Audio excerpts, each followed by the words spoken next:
Die vernaamste een, 'n gedig geskryf deur myself in Junie 2015. Die gode kongregeer om te verneem, wie onder hulle is die vernaamste een.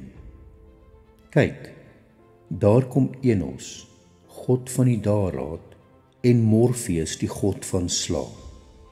Net agter hulle, Thor, god van donder, saam met Pluto, van die wêreld daaronder.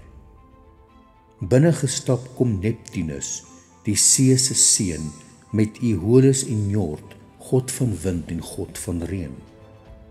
Eenkant staan die Filistyne se groote Dagon, en staar na Ra, god van die son. Eersigtig neem almal hul stellings in, sodat die aanvangsrede kan begin.